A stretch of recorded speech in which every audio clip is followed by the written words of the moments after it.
You have Patrick Findaro here, co-founder at VetaBiz and Visa Franchise. Brandyn Simmons, welcome to Franchise Finance. Thanks for joining. Thanks, Patrick. I'm glad to be here. So you have a pretty extensive career, business brokerage, consulting, different entrepreneurial ventures, and now you own two Carrying Senior Service franchises in two different states. How did you get here? Well, I like to refer to myself as a vocational mutt because I have done quite a few things. So having said that, I was in geriatrics at one point, was a consultant in Japan. I worked in hospice as a chaplain, did a number of things that all just kind of made sense for me to enter this industry. And I wanted, well, I was already in the industry, but to enter home care in particular. And as I was helping people buy and sell businesses as a broker, I started saying to myself, well, why am I not buying myself a business? I get how it works, whether you're operating it and, the purchase process and whatnot, the acquisition process. So I said, all right, let's start looking. So went on Biz Buy Sell, just like most people, and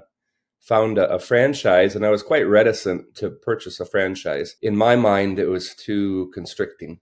I had a bunch of ideas, and I thought, well, the franchise won't let me add care management as a service, or they won't let me do this or do that. And eventually I realized that caring, as like probably most franchises, has a really good system. Everything's already built. I don't have to reinvent the wheel. And just as long as I use it and maybe accentuate on it at times, that the things could go really well. And so far it has. How do you and the franchisor carrying kind of divide and conquer? Like, what are you focused on, and what are you like, hey, please help me with this. I need your support here. Yeah. So the franchise is really good about letting us know what KPIs we should be looking at. Even though I have an MBA, it's easy to get lost in the weeds and forget to go up into the balcony and look at the entire picture. So they're good at reminding us all of that. They have their software, the proprietary software called Tendio, that takes care of your logins, your logouts, your notes, all of the client info, all of the caregiver info, your marketing information in terms of your calendar, who your top referral sources are, et cetera, et cetera. So everything's all in one place. So I don't have to have, for example, the home care software, and then I need my HR software, and then I need it's all right there. And it seems like they go a little above and beyond compared to some of the other franchise concepts in the home care space for sourcing and the initial vetting of the caregivers. Yes, very much so. Trying to match caregivers with clients, the interview process, how we rank them, if you will, in the system during an interview. So that's all also in the software, and we can kind of check the boxes as we go in the rankings in terms of experience, or all the way down to how did they dress today? Do they look professional? Do they have a demeanor of a caregiver that's going to show compassion to a client or patient? And so we look at all those things, and because it's in the software, so we remember to. Compassion, empathy, these are words I hear a lot for the industry that you're in. Could you talk a little bit about your time as a hospice chaplain and how you've kind of really cultivated those skill sets? Yeah, some of my most fruitful time was spent with the dying and their families, but those conversations with those who are nearing the veil, if you will, or preparing to transition, just amazing conversations. And I had times where the person is, for example, a devout Catholic and didn't want to see me because I wasn't a priest, et cetera, et cetera. But by the time we reached the finish line together, they wanted me there and wanted me to do their funeral. And so I'd ask the spouse, what do you mean? I'm not their priest. They said, he must have liked you. I'm like, okay, good. So just, it wasn't all aging people who were on hospice, unfortunately, but that translates directly to our clients who are at some point going to transition. And whether we're catching them at the beginning of their hospice phase or if we're catching them long before that, it's not only the client or the aging person that is reflecting on end of life issues and looking back and saying, did I do a good job or not? Was I a good father, a good mother? All of these things, but also the family caregiver. I mean, you have this family caregiver who is often female, as I like to say, the poster card is of a family caregiver who is this 40 to 60-year-old female who's at the height of her career and her earning potential. She's subject matter expert on everything, and she's going to burn out, quit her job, back away from her relationships and her hobbies and all these things because she wants to make life perfect for mom or dad. And it doesn't have to be that way. So my heart definitely goes out to those folks who are going through that. And a lot of times it's like the same time that you have kids that really need your support, preteens, teenage children, and kind of splitting the focus on your aging parents as well as your kids, I can imagine can cause a lot of strain. Yeah, yeah, the sandwich generation. I mean, gee, I'm not dealing with that situation myself, but as an owner of a franchise in the aging industry, and I've got my own kids, 22, 18, and 11, so it's like I can't only be focused on this group. I have to, share my bandwidth. And what other type of businesses did you look at exploring? And when did you make the decision that it was going to be a type of business like Caring Senior Service that you would acquire? Yeah, I had looked at senior relocation services, so helping people downsize and move and things like that. I had looked at a 3 facility assisted living facility up here in Wisconsin. And that one I found it was just too hard to justify the valuation. The valuation was mostly based on real estate. So on one side, it looked like a great deal because I was just paying for real estate and not for the business. And that's what you get when you have a real estate agent value your business. They just look at the real estate. So it seemed there's quite an allure there. But when I found this particular business, I could easily look at the financials and see that the valuation made sense. So that's that. And the intricacies were a lot more with assisted living in terms of licensure and the liability of it all. I mean, you're doing a lot of medical type stuff where we're strictly non-medical. So not only is the liability less, but just understanding the process and the system and everything that I need to keep an eye on was much easier in this business than something with a million moving parts. I would imagine, correct me if I'm wrong, that the client tenure is longer for in-home care versus assisted living. I wouldn't say that's always the case, but yeah, I mean, the goal is to keep them at home with the quality of life and not have to go into a facility. So it's not that all facilities are bad or anything like that, but if you can have your autonomy in your own home that you've lived in for who knows how long, we want to be able to help them to do that. And we might be partnering with home health, hospice, whomever, receiving them coming out of a rehab facility, out of the hospital. But at whatever time we start care with them, we want to make sure that we can keep an eye on their health and do everything that we can to keep them there at home and aging gracefully. Could you talk a little bit about the financials of the business? And I guess what appealed to you comparing some of those different options that you had? Yeah. So in terms of your fixed costs and your variable costs, I mean, the revenue is very much driven by hours. So there's not a lot of question marks. The more hours you have, the more money you make. And you have your fixed costs like your SBA loan and your rent and things like that. But most of it is driven by your margins. What am I paying my caregivers versus what are we receiving from the clients? So that was much easier to look at and be able to look at those KPIs. What are my margins? What are my hours? What are my conversion rates for marketing? Am I getting more referrals from home health and hospice? If 70% of my referrals are coming from there, why am I spending 70% of my marketing efforts on assisted living facilities? So I can see that and quickly make the shift or talk to my marketer and have them make the shift. So yeah, I would just say there's a lot less moving parts and you can pretty much get a good idea that if I get to here, here's how much we're going to have at the end of the year. And do you find the other franchisees in the Caring system are open to opening up their books and kind of sharing the numbers, especially related to margin? And also I imagine scaling up where an organization that has 50 caregivers is going to look a lot different than one that has 200 or 300 and kind of the key staff that you need each step along the cycle. Yeah, and that's the neat thing about a franchise is because we have direct access to each other and we can have these conversations and it runs the gamut. You've got your small ones that have just started out and are doing 200 hours a week. And you've got your well-established ones that are doing in the thousands every week for a number of hours. So I think there is some reticence to open up like your P&L or your balance sheet or things like that by some parties. But we do have groups where we gather together and we just started doing this and mostly divided by geographical area or multi-location owners. They are divided into one group together. And so there is a great openness to share those KPIs, right? To say, here's where my margins are at, here's where we're exerting our efforts on marketing, things like that. People are very open and willing to share. And then so you purchased this first location in Milwaukee. How many years back was that?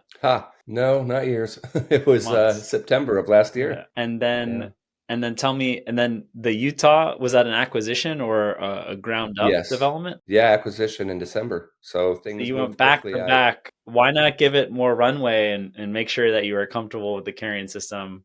Playing devil's advocate, why did you jump in on two different locations in two different states? Patrick, that's the question I ask myself every day. And your wife probably too. No, yeah, no, it's been a great experience. I didn't intend to acquire again so quickly. I went to the previous owner and asked her, I said, because I have family out in the Salt Lake area, I said, if you ever think of selling, call me up. And about a month later, she's like, so I'm like, oh, wow, this is moving fast. Okay. I'm sure But your dad we and your got it brother done. were happy. Oh, We're yeah. seeing Brendan a Yeah. lot more. Yeah. Well, they're probably like, we're seeing him too much. And I mean, that's one of my favorite areas of the country to visit. Oh yeah, I love not a skier, but I love to hike out there. Oh I've yeah. getting up on those peaks and looking out over the Great Salt Lake and whatnot is just amazing.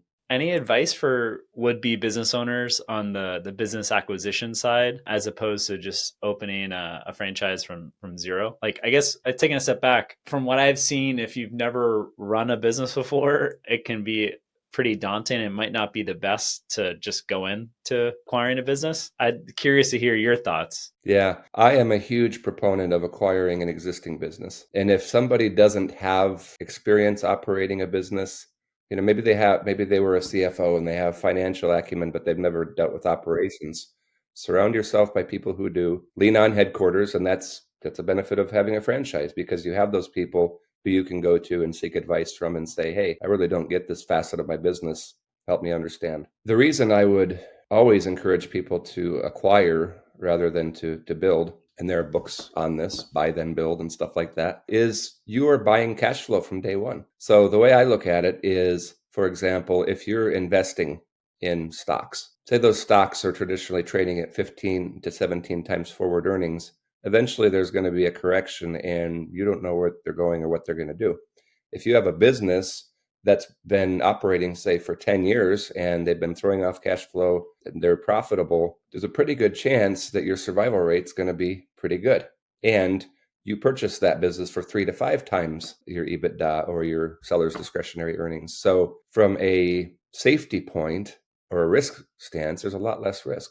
So I think that's one part of it. And like I said, from day one, you have money coming in the door versus spending that first year or whatever just trying to get your licensing in place and your property and all that kind of stuff to even bring a penny in the door. Yeah, and I think mentally it's really nice to have like those easy wins right away. We've started multiple businesses, one consistently hitting cash flow positive in 2 months, the other one over 2 years, and it can be really a mental struggle at times if you don't have that money coming in. And I've seen it with our clients that open up a physical location where they're dealing with finding the site, negotiating the lease, construction costs, construction delays, permitting delays. And for me, given the valuations that you just mentioned, and depending on the franchise system, we've seen even less than that. Just buy an existing one and be patient and wait for those opportunities to come out. Obviously, you need to have the cash, and if you just have 100K, 150K to invest, it's going to be tough to buy an existing one, or maybe you might be buying a problem business. You could say. Yeah. Yeah. And that's why some sense about the capital structure and things like that is very important. Are you going to take a working capital loan? Is that available? Are you going through SBA? Are you going through non-traditional lending? All those sorts of things. And I also think that a lot of acquirers will go in and, okay, I just bought a business. Welcome the millions. Here we go. But you have to keep your eye on so much because if you take your eye off of one thing, right, everything can just fall apart very quickly. So, you have to stay very astute to keeping your eye on everything. But the other thing is something that people don't usually do when they buy a business is think about their exit. And all of those drivers that would increase your valuation at exit are all things that are going to drive more revenue right now. So productizing your revenue, right? Having some form of recurring revenue, building a moat around your business. What separates me from our competition and all these different things that can really help you not having all your eggs in one basket. Are we getting all of our clients from VA? Are they all from community care? Are they all private pay? Are they all long-term care insurance? Spread it out, because you never know when one's going to dry up for a period. And one huge thing to keep in mind, because people would be like, yeah, but I'm not going to sell for a long time. Okay, well, let's look at what causes people to sell. Retirement and financial reasons are few and far between, right? Mostly it's death, divorce, disaster, and burnout. And you don't know when those things are going to happen. So you might as well be prepared that if you, whether it's you who dies or somebody else, and you have to go and take your eye off of things for a while, and you say, I can't run a business while I'm dealing with all of this, be ready then. Be able to call up a broker and say, hey, I need a valuation, and have the confidence that it's going to be the best one that you can get. And Brandyn, what I've seen talking to franchisees is that if you're going to sell to an existing franchisee, or maybe someone like you that's just coming in the system and you've talked to some owners, could be like a 2-3 month process. But if you're going to go the open market with a business broker listing it on Biz Buy Sell, or just the relationships through the business broker, to expect like 6 to 9 months. What do you see? Yes. Is that what you're seeing in acting as a business broker and talking to your fellow franchisees? Yes. Yes, I have a home care company that I'm selling in St. Louis. I've had it listed for about a year, and we've gone back and forth between maybe 20 potential buyers and are finally entering due diligence. So, yeah, How when many you're term in the sheets, if you don't franchise, mind asking, like how many term sheets did you receive in that year? oh gosh, probably 35, That's 40. a lot. And how Yeah. can, going through this process now, how can franchisees like you, whether it's in 5 years, 10 years, 15 years, or whatever tenor, make sure that the business continues to grow top line as well as the earnings while you're going through a sales process? Is that the job kind of the business broker to help them, or what do you recommend? No, because you never know after acquisition what's going to happen. So I think that's on the owner. It's on the acquirer to, right, like I said, keep their eye on the ball and say, okay, what's the opportunity cost? What's the actual cost? What is this buying this location going to do to this Oh, location? Do I have sorry. to? My I was saying from the seller perspective. When it is time to Uh-huh. sell, how do you not get distracted on the sales process and making sure your business continues to run well? Gotcha, That's also gotcha. a Yeah. very valid answer. Yeah. No, that's hugely common that people do that. They take their eyes off of things and they're like, well, I'm getting out anyway, and then they don't focus on marketing. Marketing's the first thing to go.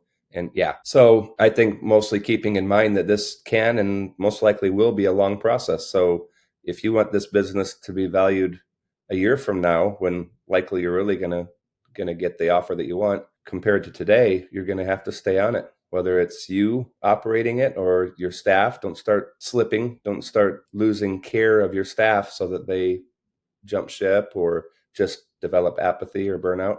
So, yeah, keep running it just like it's day one. And you've got a lot more knowledge than you had at day one. So it's not as hard, right? You're working smarter and not harder. So stick with it. What are some reasonable expectations in terms of increasing the EBITDA or increasing the top line revenue? Like, did you model this out for your acquisitions? Yeah, yeah, and a lot of it is goes back, like I said, to marketing and which referral sources, or I should say, pay sources you're looking at, because some are, like for example, our private pay rates compared to our VA reimbursement rates are double. So VA is double what our private pay is here. But in Utah, that's not the case at all. Actually, our private pay is higher than our VA reimbursement rates. So then you've got VCC and other things like that. So knowing who will pay you what, you might get a ton of community care clients, for example, but their reimbursement rates are considerably lower, which are going to kill your margins. At what point are you willing to keep taking them? And at what point are you going to say, I can't let my margins get below this number? So yeah, I think all that modeling is very important. And it seems like the net profit can be pretty wide. Like talking to franchisees in your space, I've heard anywhere from 10 to 27%, depending on how they're running the business, the brand, the life cycle, how large the organization is. Yeah, yeah, and I think part of that goes also to the acquisition process and your capital structure. Are you paying a loan, you know, every month forever and ever and ever, or have you structured it in a way where that's going to go away fairly quickly, and you're looking at your personnel margins more than anything else? And so personnel margins, we try to stay about 47 to 52%, and then so that's great. So Yeah. we want to keep I the hear fixed costs down. 40% for your So that, industry. So that's great. yeah, yeah. So we're we're maintaining that both in Milwaukee and in Utah. But the fixed costs are the things that you just want to be very intentional about keeping down. And I understand seller financing is a lot easier if you're already in the franchise system. If you're already known and you're already known as a good operator, and that the other franchisee that you're acquiring knows you're good for it and that you're going to pay back. Could you talk a little bit about that on the acquisition side? Just kind of the different ways to structure the deal? Yeah. If you've got rapport with the franchise and the other franchisees, then it's a lot easier to find the business, right? Because you've got the word out there, hey, I'm looking for my next acquisition, and they're going to call you up and it's done. And they are more likely to offer owner financing, not only because they know you, but maybe that's the only option. If that particular location hasn't been, for whatever reason, operating at a very good profit lately, then when the banks or whomever looks at those financials, they're going to say, I don't see how this is bankable. I don't see how what you're earning is going to support the debt. So your only option is to get financing from a seller. And hey, I'm fine with that. I don't mind to turn around. I've got just about that much guts for it. I'll do it, but I wouldn't say it's what I want to. Well, I guess if I find the magic bullet, maybe I can make that a pattern, but most likely, I want something that already has some solid cash flow. And how do you decide between conventional or SBA loans as an acquirer? Could you comment a little bit about your process or your process going through the sale of so many businesses over a year as a business broker? Yeah, there are so many different stipulations depending on which capital source you go to. Like SBA, they might require a personal guarantee, and people might not, they might be a little squeamish about that and say, I don't want to do that, and find a different route for their capital. But one nice thing, for example, with SBA is you can take out up to 5 million at a time. So if you do an acquisition, say at $1 million, you still got 4 million left that, as long as they deem bankable, you can keep on doing acquisitions. Now, obviously, you don't want to drive yourself crazy because you can't walk 5 cats at the same time. But if you can, and you want to accelerate your growth, then okay, you have that availability where, say, a non-traditional lender or just bank without SBA backing isn't going to do that for you. And then on the SBA side, you're signing the personal guarantee, but compared to the people that do like a 401k rollover, depending on the state, those assets should be shielded from the government, from the lender for that SBA loan. And that's not going to go towards the personal guarantee. Where if you deplete your retirement savings, that's kind of it. Like, the business better work, and especially if you're in your 40s or 50s, that can be a pretty precarious situation, and your spouse needs to really be on board with that. Yeah, absolutely. Yeah, and we see that with people trying to use the ROBS program and different things, and it's getting those two partners, whether they're life partners or business partners, to come to agreement on that and take that big of a risk. It is much better to go a more traditional route. Yeah. And I think there's exceptions. Like, we have a client that's late 40s, single, has a lot of funds, and has funds in his one of his 401k plans, or one of his, what is it now? One of his IRAs that is, he wanted to use that, and it made sense. And he was fine with unwinding the transaction because it is kind of complicated to then sell it later on. And that's great. But I think not enough people really understand the different financing mechanisms that are available to them. Exactly. And I don't know. Yeah, I don't think they understand it. I don't think they have any awareness that such a thing even exists, whether it's ROBS or whether it's rolling your 401k into an IRA and then the stipulations on that. Usually you can't take from it for a business, but you can do it to buy your first home, which might be a wink, wink way into a business, depending on what you're doing, right? So there's lots of ways to skin the cat. Brandyn, are there any items that we didn't discuss today that would be relevant to a prospective franchisee?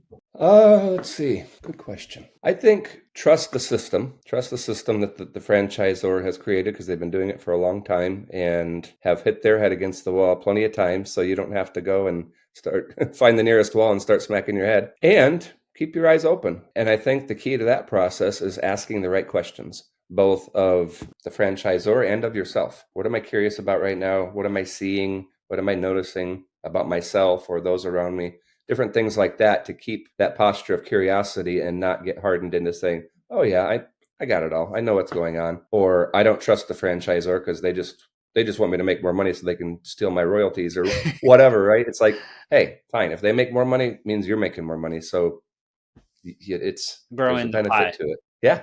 Yeah. Well, thanks for all that you shared today. We went through a lot, whether it's through an acquisition, the industries, what made Carrion Senior Service in particular appeal to you. Really appreciate you opening up. And if you don't mind, we'll add your LinkedIn link to the show notes in case people have further questions to contact you directly, as well as a link to Carrion Senior Service in case people are interested in exploring the franchise that you're a part of further. Sounds great. I appreciate it. Thanks, Brandon. All right. Thanks, Patrick. Take care. Appreciate it.